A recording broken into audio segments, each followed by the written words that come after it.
Welcome to our channel viewers. The topic for today's video tutorial is changing paradigms in the management of major pancreatic injury. In this video tutorial, we have discussed in detail about the management of pancreatic injury as per the latest East 2016 guidelines. We have given two case scenarios also in this presentation and have tried to make a plan according to the present consensus. So the anatomical area of the pancreas has been classically called as a tiger country because here there is a fight between two tigers, that one tiger is surgeon and another tiger is pancreas, and historically it has been no go area, and surgeons were advised not to venture in this area, otherwise it will lead to a lot of morbidity, mortality and bloodbath. But the things are changed now, and we are frequently visiting this tiger country and coming safely, and patients are going home safely. This is the first case scenario. In that, we have a 29-year-old male with a history of road traffic accident. Patient had pain right upper abdomen at presentation and an episode of vomiting. Except for the abdominal distension, there was no other physical finding.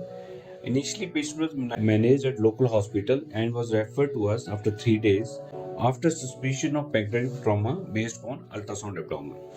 On examination, patient was hemodynamically stable with no positive physical finding, and his laboratory parameters were normal except for low hemoglobin, that was 9.4 mg, and raised serum amylase, that was 7301 international unit per ml. On CT abdomen, it showed complete transaction at the neck of pancreas with fluid between pancreas and splenic vein with grade 2 liver injury.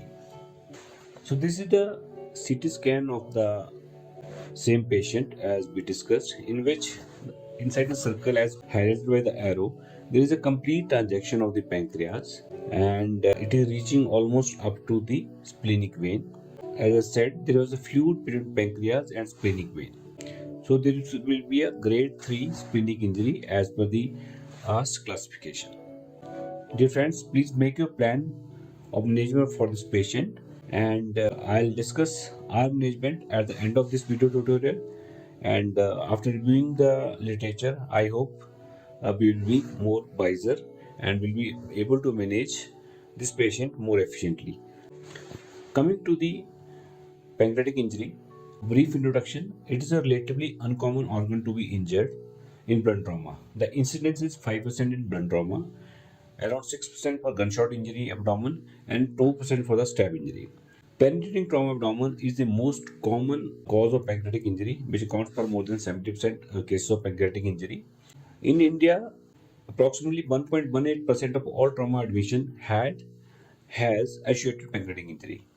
Isolated pancreatic injuries very uncommon and rare. As I said, coexisting injuries are very common with pancreatic injury, and there are chances of 50% to 98% associated intra-abdominal injury if a patient has pancreatic injury. The associated pancreatic duct disruption in pancreatic injury patient has 15% incidence.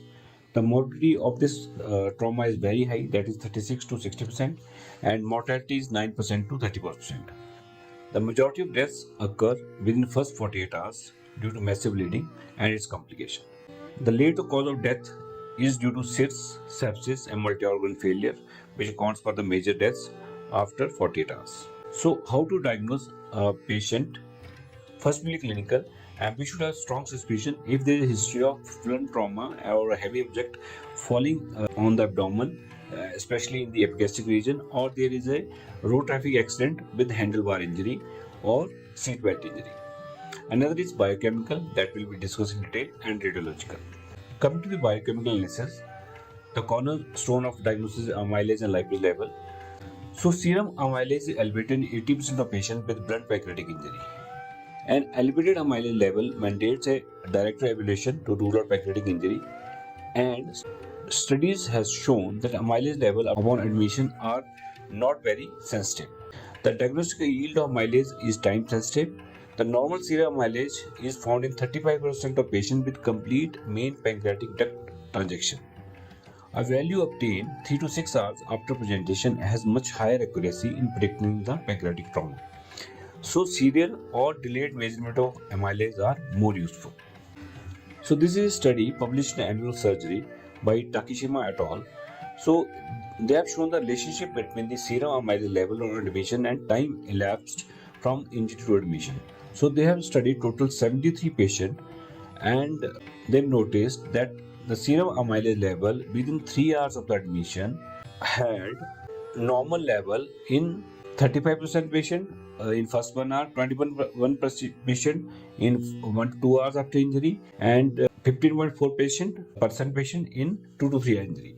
If the amylase level was sent in 3 to 4 hours and or 4 to 5 hours or more than 6 hours after injury, the number of patients with the normal amylase level dropped to 0%.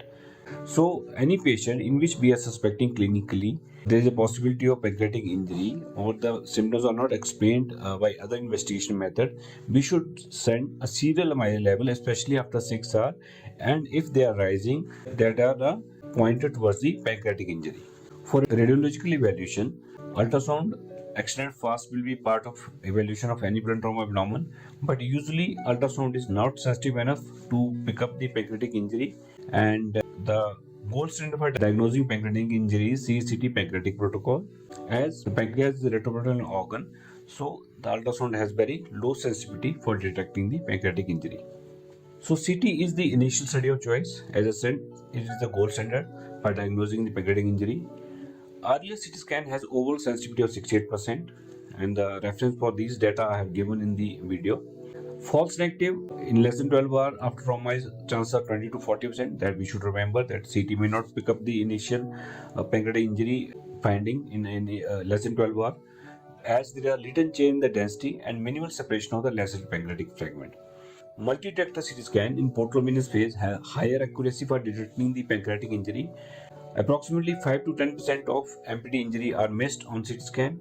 And if there is a clinical doubt and in the scenario of raised amylase level and normal CT scan, we should repeat the CT scan after 8 to 12 hours after the admission to detect any missed injury of the pancreas. In multi-center study, examining the use of CT scan by AST, that is the American Association of Surgeons for Trauma, had given these signs as a hard sign for pancreatic injury, that is active bleeding from the pancreatic tissue, there is a pancreatic hematoma or laceration, there is a diffuse enlargement or edema of the pancreas or low pancreatic attenuation.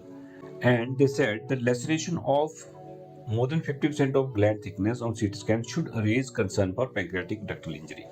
So this is the ASK classification of pancreatic injury, in which the pancreatic injury has been graded from grade 1 to 5.